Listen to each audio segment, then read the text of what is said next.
Welcome back, everybody, to Small Biz Shoutout. And I have the pleasure of introducing you to Elaine Pofeldt. She is an author and a journalist.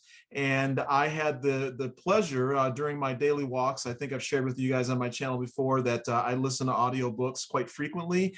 And I had the privilege of listening to Elaine's, I don't know, was this your first book, Elaine? The $1 Million One Person Business? Her first book. And it really resonated with me. And so we'll talk about that in a second, but I'd love it, Elaine, if you would just kind of introduce yourself to everybody and tell us a little bit about your journalism background and also how you transitioned into becoming an author and writing your first book. Sure. Well, thanks so much for having me on the show, Paul. And I'm glad you had a chance to listen to the audiobook.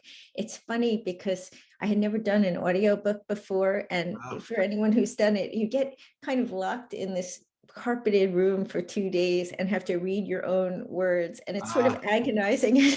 I always think, oh man, I really have a New Jersey accent, don't I?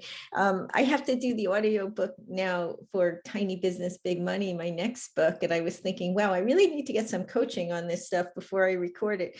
But it's fun to connect with people that way. I think a lot of entrepreneurs are really listeners because they have to do things on the go. And I think audiobooks are just such an advantage to have in your It really is. And I totally agree with you. By the way, I didn't notice anything. I love the authenticity of your accent also.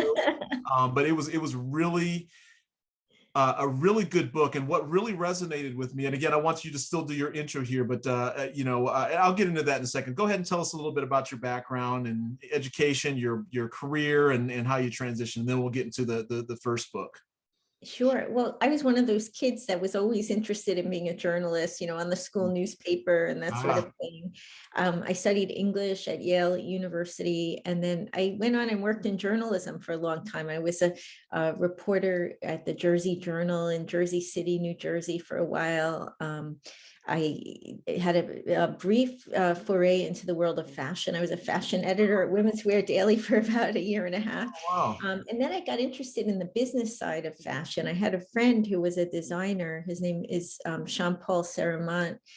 And I saw how critical it was for creative people to really master the business side of what they do in order to get to do the creative stuff. Yes. And then I had an opportunity to join Success Magazine as an editor. So I moved over there and focused a lot on entrepreneurship.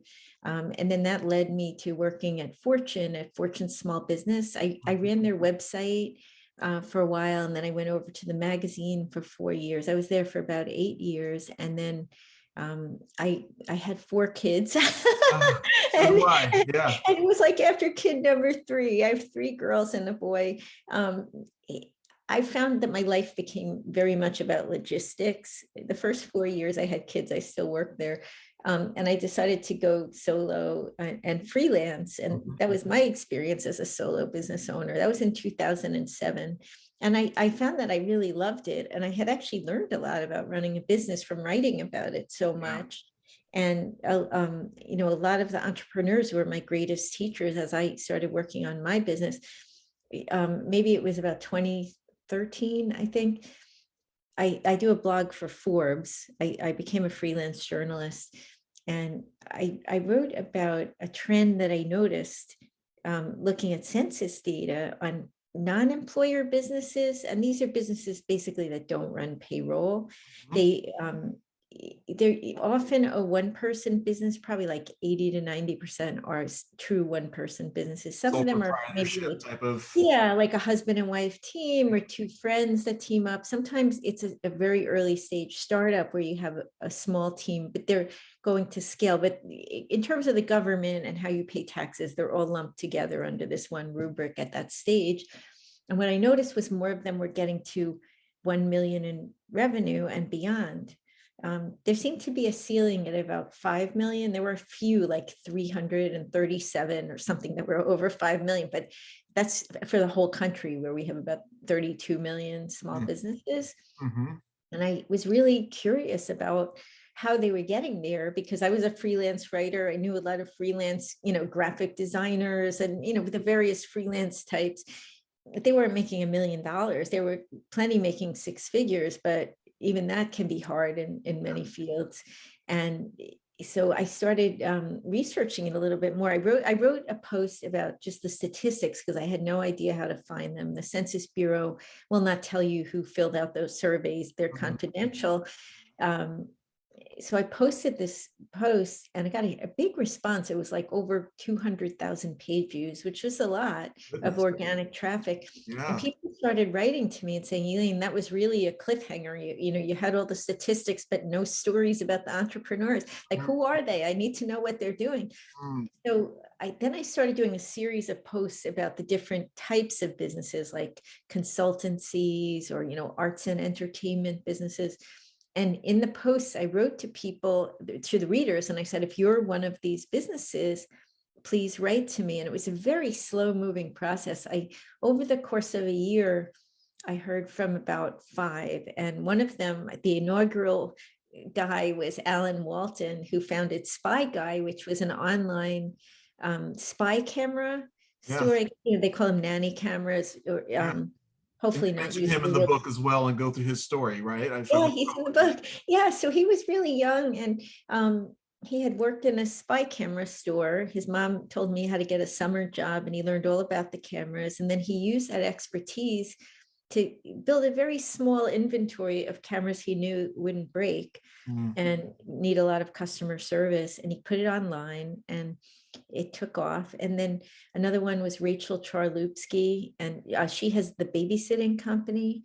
Where she would provide babysitters, but more like to a B2B type client. Like, if a ball team was playing at an arena and the wives wanted to watch the game, put the kids in this high-end childcare and relax and enjoy it. Really focused in on a niche there with that. I mean, that's interesting. Yeah, and there was somebody who was a financial planner who had a high-end newsletter. There was Dan Mezaritsky, who he had been like almost an Olympic athlete, I think, in Canada.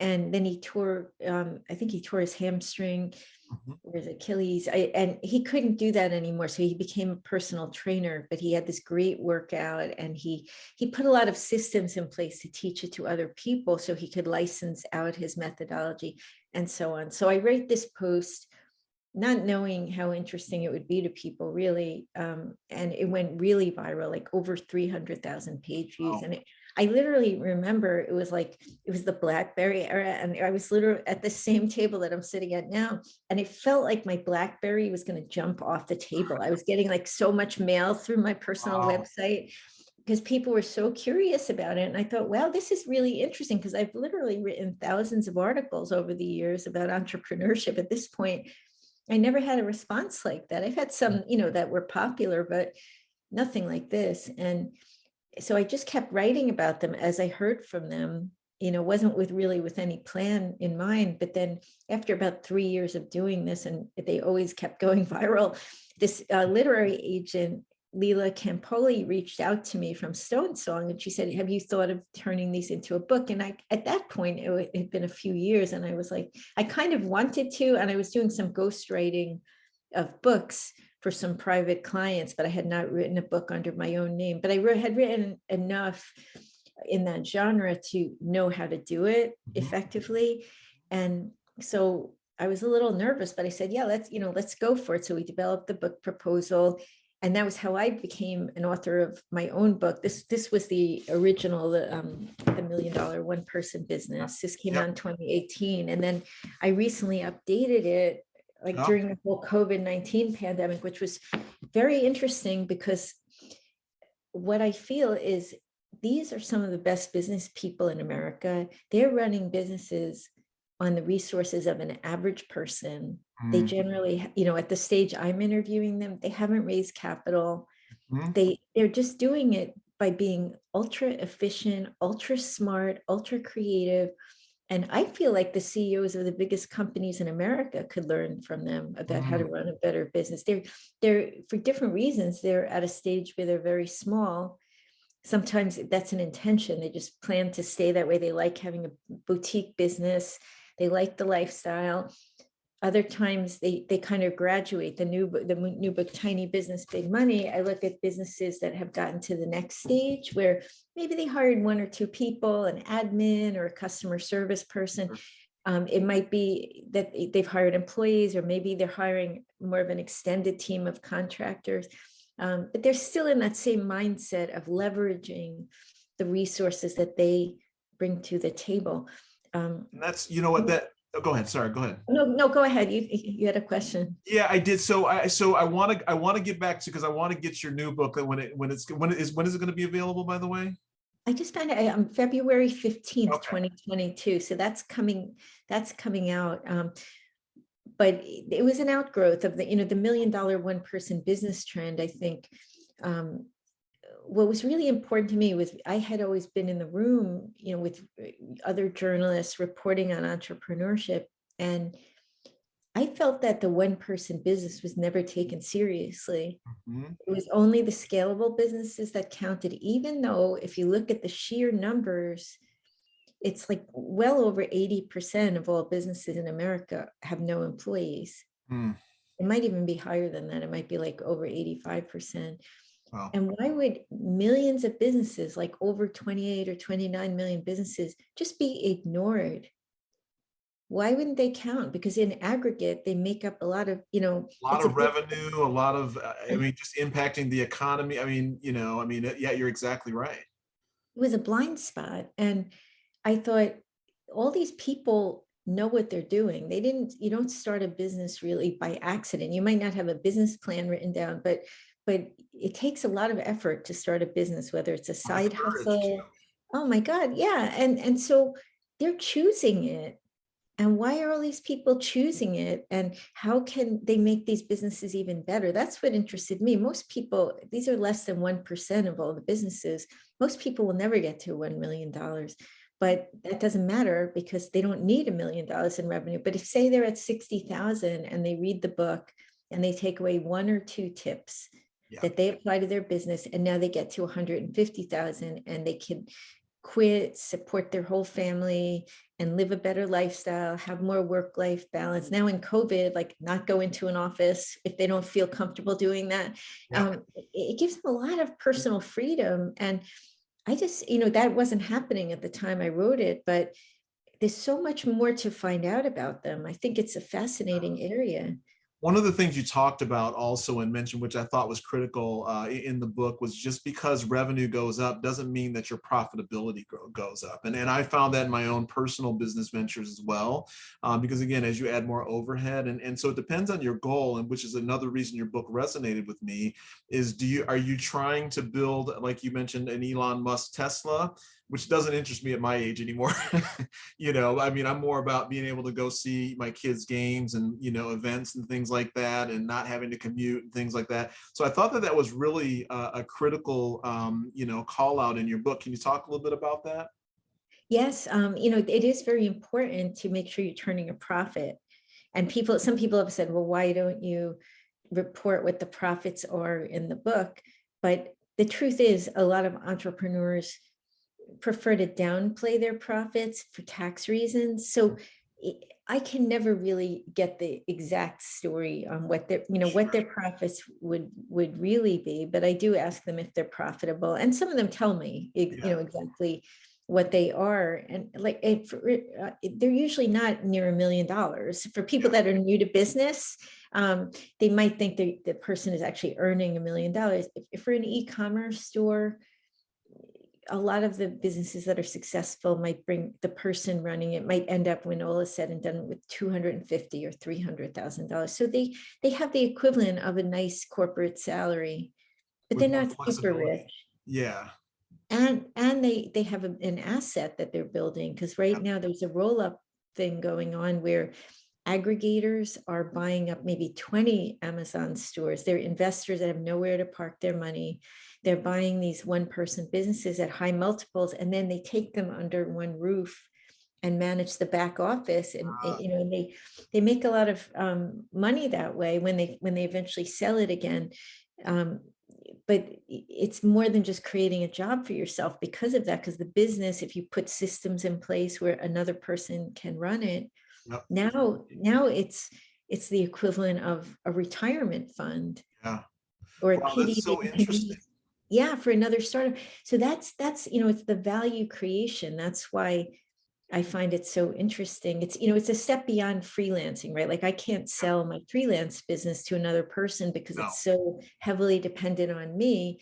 But if I built, an events company or something like that out of what I do, then somebody else who has an interest in entrepreneurship could buy it from me, and that would be a valuable asset. So I think that's important. That's something I learned from these entrepreneurs. It's You really want to start thinking about that next level since you're already putting in the time to running the Yeah. business. Where can you productize it? Where can you create something that you don't have to do all the work yourself, even if you don't hire employees? Maybe it's contractors, or maybe it's a robot, right? Yeah, or, yeah. or an automated tool. Right, right. Well, AI is coming along too to kind of help with a lot of that too. So, you know what, I want to ask you just a quick question because again, you are a small business and an entrepreneur yourself, right? There's the whole, you mentioned there's a whole in your creative side of writing. There's a whole business element behind that as well. But I wanted to ask you about when you first decided to take that step, because I think a lot of people, especially right now with what's going on with the world health crisis that we are working through, there's this element of fear and uncertainty. And would you just talk a little bit about that? You mentioned that in your book as well a little bit, but what you thought about, what you and your family and what what made you decide to actually throw your hat in the ring and go all in. I think for most people, it's either a pull, right? They feel like opportunity is coming along, and if they miss out, they'll never live with themselves after that. Mm, That's not the majority of people, because it's much easier to go with the status quo, right? All your friends have jobs, your friends are going to have pensions or, company retirement funds. They will have the insurance plans that come with a traditional job. It's very, very, very hard to say no to those things. And I think for a lot of people, starting a side hustle is the way into it. Now, in my case, I had a lot of things going on at one time. I had 3 children under the age of 4, including premature twins. oh, Um, I have my twins too. husband, pardon me? I said we have twins too. Oh, you have twins too. Now they're 17 years old. But my husband at the time, unfortunately, his mother and sister were both dying of cancer. He had to keep flying back and forth to Florida to take care of them. And it was like there was just so much pressure on my personal time that I needed more flexibility. And it finally became too painful to hold on to the routines of corporate life. It was easier for me to start over again, but it was scary because I really didn't. I didn't have much of a plan. I mean, I hired a lot of freelancers Mm, in my job. So I remember the first day, I really didn't know what I was doing starting a business. I called one of the reporters I used to hire and I said, it's my first day as a freelancer. What do you recommend? He said, well, Good Housekeeping offered me an assignment. I'm too busy to take it. Do you want me to introduce you to the editor? So my first day, I got this assignment at Good Housekeeping. I'm like, all right, I'm golden, yeah.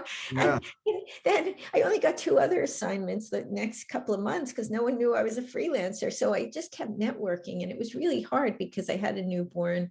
So I'd have to do it around the time that, Nap well, she time was and about 1 year old actually. So, it was like around her naps and things like that. And I would set aside 3 hours a day for anything I considered marketing. Like it could be working on my LinkedIn page while I was feeding her, or mhm. sometimes my husband would watch the kids and I'd go into the city and try to cram in 3 coffees with different people I knew from my journalism career. But it was a slow build, and I wasn't sure it was going to work. And then I started it in October. And then what I realized was it was the end of the budget year. So I was planting a lot of seeds. Then all of a sudden in January, I got really busy with all those seeds blossoming. Finally, I had no idea where they were going. And then I was basically fully booked the whole rest of the business. I've never, ever gone really a day without work. In fact, sometimes I have too much work. But it was like all the groundwork I laid in the beginning Yes. that allowed me to do that.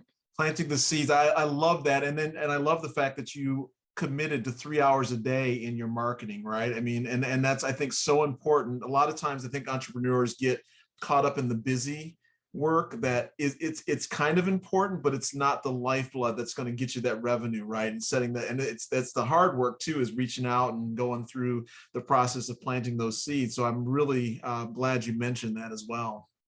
It's hard because a lot of times you're super busy and then you have an opportunity. I call it business development, even if it's a really tiny business.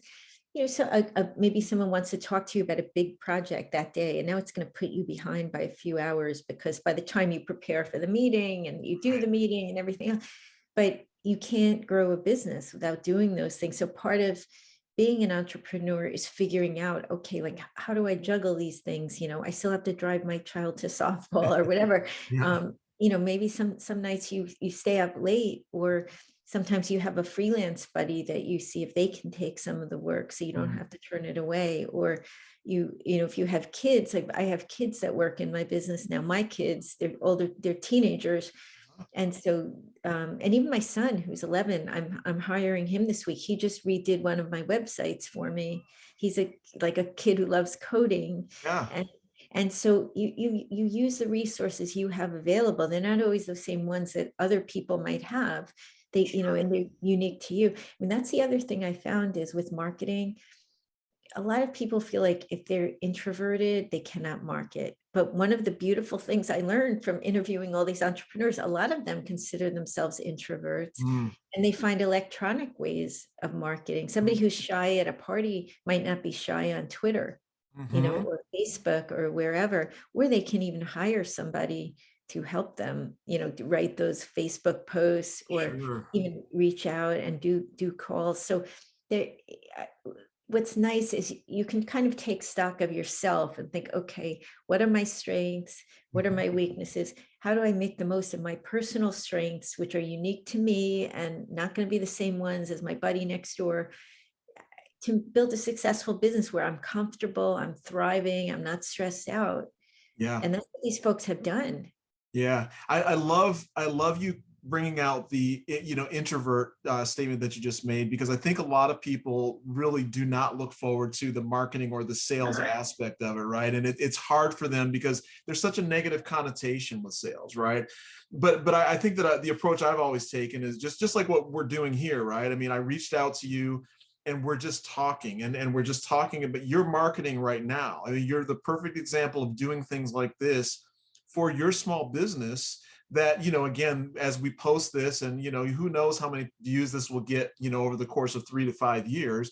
But, again, if you're just talking about your passion, which is what you have a passion for, and you're doing it individually, you write about it, I think that that's just critical, and taking that perspective on it.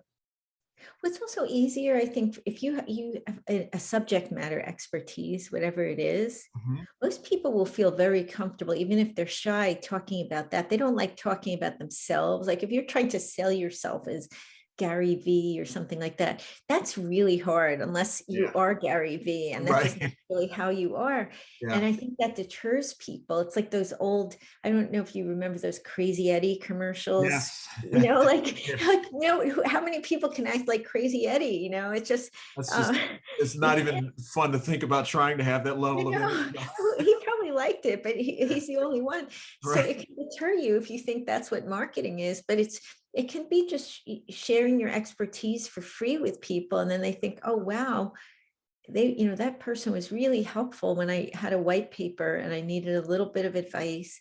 And I think freely giving away your ideas, I know that sounds counterintuitive, but if you're good at what you do, you have an endless fountain of ideas inside of yourself. Your brain is always working on it. You like thinking about it. Whatever your new idea is today is going to be old 2 weeks from now anyway, because you're on to the next thing. So openly sharing ideas. I mean, protect your intellectual property for your great invention, but generosity to the whole entrepreneurship community and to people, like your neighbor has a book idea, if you're a book writer, or, someone wants you to take a look at their website, if you're a web designer. It takes a few minutes out of your day, but you never know. They may never hire you, but maybe they refer you to someone else, or you just created good karma in the universe and you have no idea where it's going to go. But it's, it's one of the privileges of having a business is you are in a position to help people. Yep. And if the more you do it, I think somehow mysteriously your business grows, and it also brings great people into your life. I Yeah. mean, even writing a book does that. You hear from people all over the world, and they'll write to you on LinkedIn. And I made some really good friends that way that I would have never met in a million years, just because there would have been no catalyst to bring us together. I mean, probably your podcast is like that. You probably make friends with people and then they're friends for life.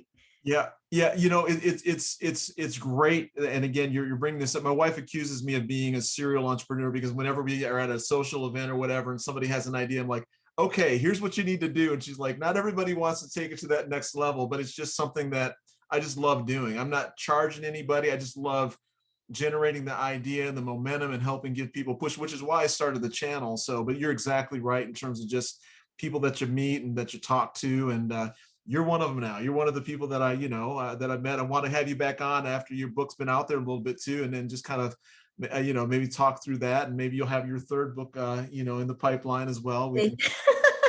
If I live through this one, but it is funny how there's like a magic to this stuff. And just like when you're at a party and talking to the folks as a seasoned serial entrepreneur, maybe the timing in their life isn't right to act on it, but that's the beauty. Is like you'll hear from someone who read something you wrote or something you put out there 10 years ago, and it actually changed their life in some this way you didn't even know about. And we all want to have an impact. I think that's what happened with COVID. Is a lot of us have been thinking, okay, what am I doing in my life that has meaning? What is completely meaningless to me? Maybe it had meaning once, but it's just not where I'm at anymore. And we really want to touch other people and leave some sort of lasting impact on people, whether we even know about it or not, but just feel like we're doing something that matters. And the nice thing is these little one-person businesses can have a huge impact. They can have lots and lots of customers, and just by how they treat the customers, by the attention they pay to the product. I mean, think about like when you get a product that doesn't disappoint you, Yeah. and like you're so happy with it and brings you such peace, like it was a problem in your life that is now solved. Yeah. It could Yeah. be anything, like a non-slip yoga mat or something, but it's been bothering you, and now this person had an impact. It's it's not like they're the Dalai Lama, but they're helping people. And I love perusing Kickstarter just for that reason, right? Just to see what kind of problem is being solved and somebody who's throwing their hat in the ring too. So interesting. Elaine, do me a favor. Let's talk a little bit about Tiny Business, Big Money, because I wanna make sure that we spend some time. And can you hold that book up again so that people? oh, sure, yeah, it's coming out in February. This is like my only copy right now. Yeah. And this one looks at businesses that are in a lot of kind of millionaire next door type industries. One of the interesting things, the other book, manufacturing, was a category because you can be a one-person manufacturer now. Like if you come up with this great jam recipe or something in your kitchen, you can't make that and sell it in Walmart from your kitchen for sanitary reasons. So you'd have to use a co-packer. Yeah. That's a factory that puts it in the right kind of jar and the right label on it, Yeah. and make sure it doesn't give people food poisoning and all that good stuff. And there are manufacturers, like one of the guys in the book makes the little voice boxes for Build-A-Bear Workshop. That's his business. And those little greeting cards that have music playing in it. And he's a guy in his 60s. Right now he has no employees. He has a team of contractors, but he's had employees. I mean, that's the other thing, is it's kind of fluid the way people staff these things, and they can kind of go up or down depending on need and the economy. And you sort of see it. Nothing is static. That's a really wonderful area because a lot of people have ideas for inventions, and now you don't have to own the factory. If you look at labor history, who owns the means of production, right? Like you don't have to own the means of production to build wealth now, which changes the equation for a lot of people. And then wholesaling was a big one. Just to give you a little taste, I told you my teens work in the business, and my daughters are really, really good in math, and they help me to program the census data to calculate every industrial code in America, the average revenue minus the average payroll, right? Because payroll is usually the biggest cost in most businesses, Yeah. are a very clunky proxy for profit, right? Because we know that maybe in manufacturing, there might be energy costs, or certain industries have their own costs. So you'd have to, I offered some resources where people can find out more about the exact profitability range for these different industries. For businesses under 5 employees, the top one, I'm not recommending this one, and you'll know why, is casinos. I don't know where these little casinos are. I think they're in gas stations, probably Right. gas stations in Nevada. But the second one was really interesting. It was butter creameries. Hmm. Who knew, right? So I did a little digging, and I saw it was a trade organization, maybe the Butter Institute, and they said, we are the Butter Institute. We are 27 companies that control 90% of the butter industry in America. Or, you know, I'm kind of ad-libbing on the numbers, so you'd have to Sure, fact check sure. me. But I talked to Dana Derricks, who's one of the entrepreneurs in the book, who's a farmer. And I said, does this make sense to you that they could be making so much with so few employees? He said, yes, because they're completely automated. They have almost no employees, which then made a lot of sense.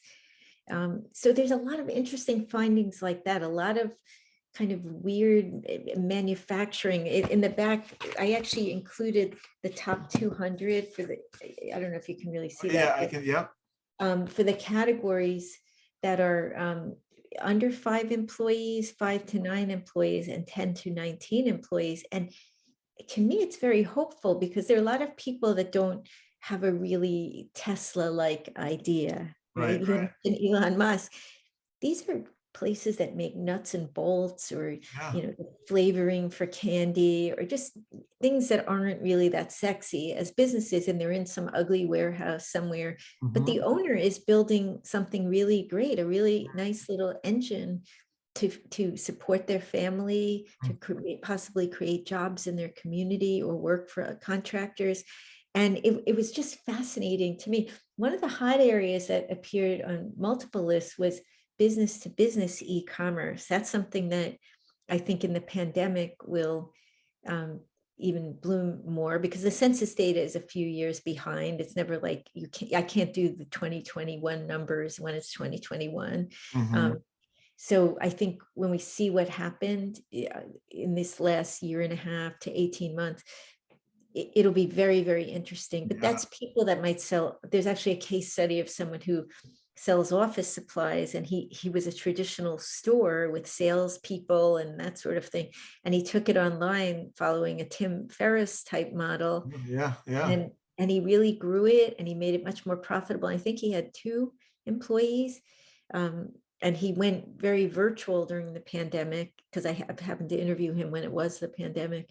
And that's, to me, that's so exciting, because you can take an old business that, that And pivot. really needs an upgrade. Yeah. And kind of use it as the raw material for a reinvented business that's very, very profitable. And the other thing is, some people don't like to work alone. They prefer to have 1 or 2 people working with them. They just get lonely. And so these are some opportunities for people that really would like to do that. Some of them are up to almost 20 employees. That was kind of my maximum, just to keep them truly tiny. And probably by the time the book comes out, they'll just keep growing, and they'll go beyond that. I can't control that. When I updated the other book, one person commented on the Amazon that they were disappointed that some of them had grown. And I thought, well, this is entrepreneurship, right? Like try to keep an entrepreneur still, frozen at the 1 person stage. It's impossible. Some of them, they will voluntarily choose it, but they're making it up as they go along, doing what's best for the business at that time. And that's the exciting thing, to see which ones grow, which ones don't. I did a survey of, I think I interviewed 59 or 60 entrepreneurs in the book, and 49 completed a survey that I did of their habits. And Good response, right? interestingly, one of the things, and the majority do have some employees, they reach 1 million in 4 years on average. And the 4-year mark is also the point where, on average, they hire their first employee. So Ah, I'd like to delve into that a little bit more, because this is a fairly informal. It was a survey that I did. It's not like done with, a data firm there's or something anything like there. that. You're right. Yeah. But it's really interesting stuff to me, because what happens at the, like, does that make them more successful waiting till 4 years? Is it that they get to 1 million and then they have enough money left over that they can safely hire somebody and know they can make payroll? I Yeah. don't know. But that's why I love my work, Yeah. because now I have these questions in my head, and when I You're interview still an people, investigator. I Yeah. could find out. Because these things are important. When you think about it, there's not much support for the one person business. The Mhm. pandemic was really the first time there was any unemployment for the self-employed in history in America. And I think that was only because they started to realize the vast numbers of people that were going to be bankrupted Mm. if they couldn't work. Um, and hopefully that will stick, that there'll be more benefits for people Yeah. that do go this solo route, because they do pay taxes. It's not like they don't pay any taxes. Right. Right. um, Pay a lot in taxes if you look at it oh cumulatively. yeah, Yeah. yeah. So it's like, why are they just sort of hanging out on, on a skinny branch, with, like, if they get sick, they can't, the healthcare is too expensive for them. um, but if we could figure out what happens to these businesses that do reach this, I think they're called high potential businesses by the government, they do grow on and become employer businesses. That's kind of the secret sauce, right, for growing the economy. Yeah, you bring up a great point there, and that's when you have a family of 4 kids like you, both of us, our families do. Health benefits are a huge consideration, and you bring that up in the book in terms of just the cost factor that's there as well, right? And so I think traditional employers almost have like a monopoly on access to the first, the best talent, if you don't have that alternative, plan for healthcare just because of the cost, so I Oh, thought that was critical. yeah, I think we're seeing some innovation in this space, because it's really just so ridiculously expensive. Mhm. But there are ways around it. Like, I've seen entrepreneurs, some will take a part-time job where they have some benefits for part-timers, or Barista at Starbucks or something like that. Yeah. yeah, and sometimes that's what you have to do. I mean, you have to have health care. This Hmm. is not an issue. This is an international book, Tiny Business, Big Money. So the people in Canada, Hmm. Australia, those other countries, they know something we don't know, Right. about taking care of people. At least, you can criticize those systems all you want, but at least everybody has a minimum of access. Yeah. That's my feeling. But everything can be improved. But Yes. but the Yes. fact that there are people that just can't go to the doctor in this Yeah. It's country, a it's country it's so rich, we need to yeah. do something for sure. I absolutely agree on that. I mean, and that's yeah, we both are in agreement there. You brought up another point, Elaine, in terms of just like the manufacturing and when you grow. I interviewed somebody on the channel too. Her name is Julia Shear. She's actually an author as well, and a journalist by trade. But she's started a company called Sustainabar. Her and her daughters, and you can check it out, and everybody can check it out. But I think she's running into that same issue in terms of production, and as she gets published and somebody writes an article or talks to her, the production increases, and her whole house is filled. Her husband's a trooper, and then her daughters are helping her out, but she runs into that same I think thing that you're talking about too, in terms of finding out how to go to that next level but still maintain that one person, or a couple of her and her kids, type of feel. Well, some people will outsource. They'll use, sometimes if you order from Amazon, it says fulfilled by Amazon, and they store Mhm. everything in the Amazon warehouses. And then Amazon has really nailed down the delivery and all Yep. that stuff. So they have to pay money for that. But at a certain point, maybe your profits go down a little bit, but your sanity goes up, because you're not packing boxes in your living room. Yes. I've heard so many stories like that, where their house is overrun, or there's like some Yes. pallet of stuff on their driveway and their Yeah. neighbors are going crazy. That's good, because you have the right product market fit. That Right. tells you you're onto something. But then you also have to put new systems in place when the business starts growing. And Yep. a great resource is the small business development centers. Hmm. um, I've heard With that the from SBA. multiple entrepreneurs. They're free, and they're run by the government. The SBDCs, Mhm. they have a lot of technical support, and Mhm. they're online. So now, so you can reach them no matter what. And I think the SCORE can be very helpful. Yep. Yep. Um, there are like women's business development centers. SBA has a lot of resources. Again, I have the opinion that something different needs to happen there a little bit too, from the lending standpoint, because again, I think that they need to take a more critical role in terms of lending, but we won't get into that right now in this conversation. Elaine, real quick, I want to do this too, because so we have your two books, right? That we've talked about, and you have the new one coming out, Tiny Business, Big Money. But I also want to ask you about what book, and I think you have the book there, that you recommend that most entrepreneurs, you would recommend them having on their bookshelf as well, and then why. All right, this is the book, my show and tell, Changing for Good, and it's Okay. multiple authors. Okay.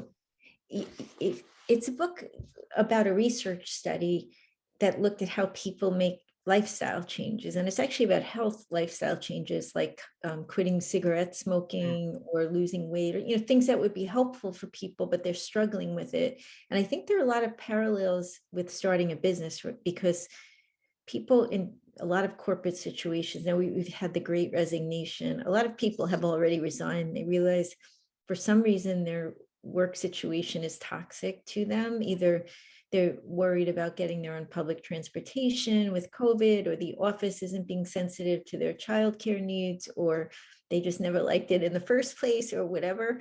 As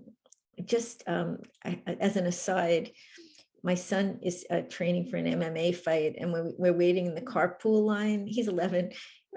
We've been watching these different animal fights, and we watch these longhorns battling it out. And I thought it explains so much about corporate America, where it's like one of them just stands there, and then there's three other guys stand on the other side, and just like they literally run at each other. They kind of rear up and like knock heads, and then they back up, and then like number two comes and knocks heads. And it's so senseless when you watch it, but they're either defending territory, or their mating rights, or whatever it is. And I thought it explains so much, right? Like when you just see, it's like not collaborative at all in a lot of companies. It's literally like he's up, I'm down. It's at the level of these longhorns and their animals, right? So a lot of people want to opt out of that. They just think it's insane. It's just not cooperative at all, and like they just want something to. Yeah. So for people that want to get out of it, that's the first step, is realizing I'm not happy with this, but they might not know what their options are. They do know what the reality is, right? Like it's hard to buy the health insurance. They may not know, as you and I know, how much it costs. I don't even want to say it. It's obscene. It is. It is. It is. It's like a dagger in your heart, because I Wow. had 8 years when my husband and I were both self-employed. Now he went in-house with a client, in part because of the good health insurance. Yeah. But it's a real concern, because it's really like another mortgage. It is. It's unbelievable. It really is. So this book that you're recommending, you. So they talk about the stages of change that you can make. So there's the pre-contemplation, where that little inkling, like, maybe I could start that business. I really don't like my job. And then there's active contemplation, where you start doing some research and looking into it. And then preparation is like, maybe you go to a meeting at the SBA, or you go have coffee with some friends who have businesses, or go to a meetup, or things like that. And maybe you start saving money and saying, well, I'm going to need some startup cash. How much do I need to do an e-commerce store? What are the steps to getting registered on Amazon, if that's where you're going to do it? And then there's the actual action, right? Which is like the hard part. Usually it's like a lot of us, it's with an electric cattle prod, right? Like something happens and then we finally do it. And then there's maintenance. Like once you get it set up, it doesn't just run itself. And there might be false starts. And one thing I liked about it was they found that sometimes there was a very long period that someone was in these stages. Didn't mean they weren't going to get to the end. So it could be like 10 years before they really quit cigarette smoking or drinking or whatever it is. And one of the things that I took away was you really need to put support in place for yourself, because if you were living your life a certain way, everyone was used to you living that way. A lot of the people around you, the way they lived probably supported that way of life. Like you had your corporate buddies, maybe you went on vacations together, you were in a similar rhythm of life. Well, now you're out of sync with them. So you need to build social support into your life so that when you're doing this kind of lonely thing and you're dealing with all the financial risks and everything else, like in order to get the rewards, like you can have some great, you need an entrepreneurship community. It might be just people online. I know, like I'm there are like WhatsApp groups, and I mean, there's all kinds of different digital media that people are on, or YouTube. Like my son is a YouTuber, so for the younger, not necessarily younger entrepreneurs, Facebook communities, but you need that reinforcement that you're not this crazy person doing this thing, that there are people who are doing it and they're being successful and they're on this journey and they support you. You just summarized my actual smoking experience. I used to be a smoker and I quit December 5th, 2005, cold turkey. But before that, Wow. thank you. And I put on weight, but I've now walked and lost a lot of it. And but you summarize it perfectly. I tried and started again, and it was because I had a group of friends that what I would hang out with, and I would just start again, and I had to kind of unfortunately cut that out if I really wanted to do that and get a different support system. But that summarized it exactly, in terms of what I needed to do. So that's interesting. I'll have to check that book out too. It's a really good book. I come back to it, and I actually mentioned it in Tiny Business, Big Money. I come back to it from time to time because we all have our things that we're like bad habits we're trying to break, and we want to make changes, or we want to think bigger, or get things done, and we can't get them done for some reason. And we're like, I'm like, why? I'm like, I really want to do this, but then I don't do it. It was like this, I wanted to do weight training. And I'm like, every time I would think about it, I'm like, okay, I put it on my list this week. I'll go look at a gym. And then I'd go and I'm like, it's all these big men in there. I don't see a single woman. I don't want to go. I'm not going today, and then this went on for weeks. And then I'm like, you know what, Elaine, you're never going to go do it. Do something different where you can get that kind of a workout. So then I joined CKO kickboxing, and I like that. And there's a lot of women, and I feel more comfortable. So Awesome. now I go like 3 or 4 times a week, and I do it. And it was that simple. It was like that was a barrier for me. But I thought, okay, what is the end goal? The end goal is just strength training. So why do I have to go to a gym and lift heavy weights if every time I think of it, I dread it completely? Right. No, for sure. That's so good. That's so good, Elaine. And congratulations on you overcoming that and doing that too, and making that change. That's wonderful. I'm sure it's a good outlet as well for you. It is. It's fun. It's really fun. Thank you. But that's with entrepreneurship. I encourage people, don't get discouraged. Like if you're like, I should put up a store on Amazon, and then you never put it up, maybe this is the universe telling you you should just build your own freestanding e-commerce store. Or maybe it shouldn't be e-commerce. It should be some direct to consumer video or something like that. Like things that you need to cut out to give you the time. Yeah. There's, or maybe it's telling you need help. Like I was in my website was the same one I put up in like 2008. And my son is like, Mom, you got to migrate. You're like 2 platforms behind. And I'm like, I know, but I don't have time. And he's like, do you want me to do it? He does it in 1 hour. He's 11 years old. So sometimes it's just that, like you're never going to do it yourself. You like you said, you need the support system, and you do need the friends, because it's, I have some really good friends that go back to kindergarten, and they all went like one is a judge.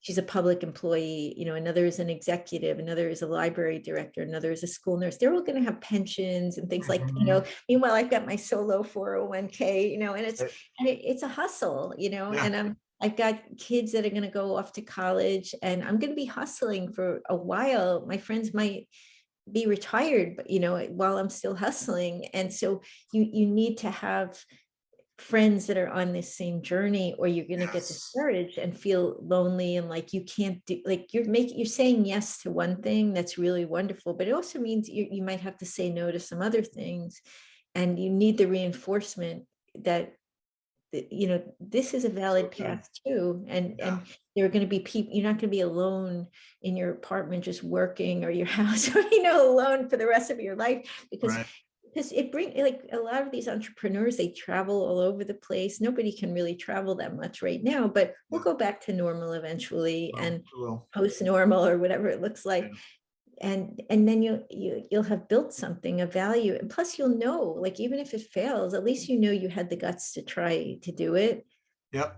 A lot of people have regrets. You won't have that regret. That's another big one too that I try and point out and encourage. I mean, people too, is don't have that regret. I mean, failure's okay, and that's, I mean, I've had a couple of, took a couple of L's myself, and failed a couple of times, but I've learned so much from each one of those experiences, that's helped propel me to my next steps in terms of the things that I try. So, Elaine, I want to ask you one thing that I ask everybody before I want to get your 5 tips, but I ask this of everybody that I interview for the product that you're selling, which is your books right now: cash, credit, or crypto, or all 3, or just 2?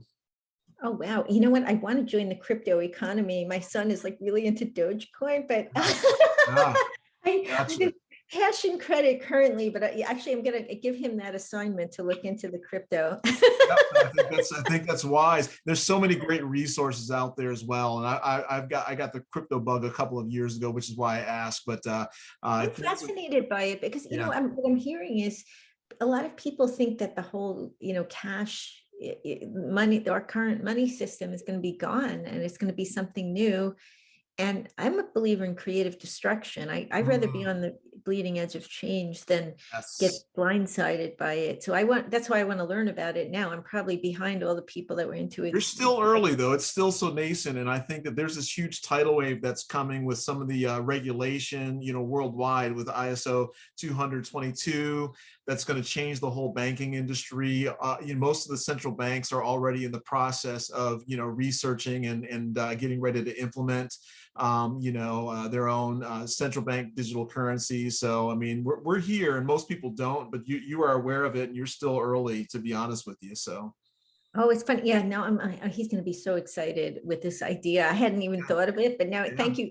This made the sure. whole podcast really, really worth it for me. It Oh, was worth good. it anyway, but it's even more worth it because Oh, that's a good. great idea. Good, good. All right, so let's do this. I know by the way, thank you for being so gracious with your time. I really enjoyed the conversation and getting to know you. And I may actually email you and ask you for a couple of other names of people that I can actually have on that you've actually interviewed in your book, and kind of have the Oh, same. I have some good ones for you. Okay, Yeah. good, good. Well, we'll communicate. And I'll look for your email too with your contact information and your book information. But do you have like 5 tips and why that you would just recommend, 3 to 5 that you can recommend for entrepreneurs that you would think of? Absolutely. Well, one is keep on learning whenever Mm, you can. That's one thing I learned. A lot of entrepreneurs are not really paper book readers. mhm. They like audiobooks, I noticed. Yeah. I don't want to overgeneralize, but if you have time to listen when you're walking or you're in your car or whatever, I think self-educating all the time is really important because there's so many great ideas out there. Um, the other one is just start doing it, right? Mm, If you want to start your business, you can't do it all in one day. Just do something towards it. Put up a website, or just update your LinkedIn profile, or open an email address with the name of your business. If you start doing those things cumulatively, say you spend 1 hour a week, at the end of the year you put 50 hours into it, and you can get a lot done in 50 hours, so good. counting off for vacation. Yeah, yeah, yeah. No, that's so good. Go ahead, keep going. And then I would say, don't be afraid to reach out to other people for help. I was so surprised. Um, One of the entrepreneurs in my book, Steven Sudell, invented the neck hammock, he's a physical therapist, and it's like a little traction device for the neck. He was a football player, and he gets neck pains, and you hang it on a doorknob and like put your head back in it. And he reached out to Catherine Krug, who's in my first book, who invented Better Back, this Mm, Indiegogo or Kickstarted back support device. And she became this great mentor for him. They were both in the Los Angeles area. And I thought, how generous, right? And, if he didn't have the guts to reach out to her, he would have never gotten that guidance. And he went on to also kickstart an Indiegogo, his business. And, it really gave him a great foundation. He sold the business, and he's on to the next thing. The other thing, another lesson from him that I took away was he continued to run his physical therapy practice. A lot of people think, oh, you're not all in if you don't quit your day job, but he considers it a great source of ideas. And I would say to people, you already have a wealth of lived experience from, your hobbies, your personal life, your jobs. It could even be not your career, but just some job you had in high school that gave you ideas. And this is your laboratory. So don't throw it away, tap it and learn from it, and don't discard it. Because I do think sometimes there's this mentality in Silicon Valley of, it's like you got to be in a business accelerator, and just, hands on deck, living on soil. But how many people can really do that, especially if they're over 22 or 23? If you're self-supporting, it might be hard to do that. So don't buy into that. It works for some people and it's totally valid for some entrepreneurs, but it's not valid for a lot of entrepreneurs. And you have that fixed cost when you get older too, but you have families, you can't just, like you said, that's such a great point, Elaine, that you for somebody or one person to take that hit, there's a lot of consideration that has to go on that. You're not that, like I said, that kid out of college, or that can sleep on people's couches and that would be fun. It's a long way away from me. And the other thing I would say is surround yourself with kids, because kids are the future, and there's always opportunities to be around kids. But I learned so much from my kids about what people are becoming interested in. These are the people that are going to be leading companies. They're going to be the B2B buyers. They're the future consumers. Right now, maybe their parents are buying everything for them, but they're the future. And if you're in touch with them, there's so many things I learned from my kids that I would have never found out about, but that are very, very relevant to my work and to entrepreneurship. And I think that's a very underrated area for learning and growth. Plus, they're really helpful. My kids work in my business and they help me all the time. And it's fun. I like working with them. So sometimes when you're an entrepreneur, you work a lot. And if you can incorporate them into your business, like I mentioned to you before, my son, who's 11, helped me with one of my websites. And it was nice time we had together. Sure. It was a cold day. We weren't going to go out and do anything, but we still had that time together. You have to really do double duty sometimes as an entrepreneur. But even if you don't have kids, there's always kids you can, you could do volunteer work, or your friends' kids, or your niece and nephew, and you will learn so much. Yeah. Well, Elaine, you have been such a treasure and a pleasure to speak with, and thank you again for just all the time you've put in today with myself, and hopefully the Small Biz Shoutout channel will continue to grow. And like I said, this is an evergreen conversation that I think people will take a lot from. And so thank you. And we'll have to have you back on and talk about, again, the new book that's coming out February 5th, Tiny Business, Big Money by Elaine Pofeldt. And thank you so much for your time today. And hope to have you back on the channel again. Oh, thank you so much, Paul. And thank you for the great work that you do for entrepreneurs. It's so important. I talked about catalysts and these kind of podcasts. Wow. I mean, they just pack so much information, and I can't wait to listen to more of your episodes and to see what you have coming up. Well, thank you. Thank you so much. And again, best of luck. And I'm going to be getting that book. As soon as it comes out, I'll be listening to that on my walks in the morning. So. In my New Jersey accent, right? I love it. I love it, though. It's authentic. It's authentic, That's right? awesome. It's That's real. Awesome. All right. Well, Elaine, thank you so much again. And we will, again, we'll be in touch. And I'll look for your email, and we'll send, get that out and add that in the description below for your contact information for the books. And if people want to reach out to you, and we'll look forward to our next conversation.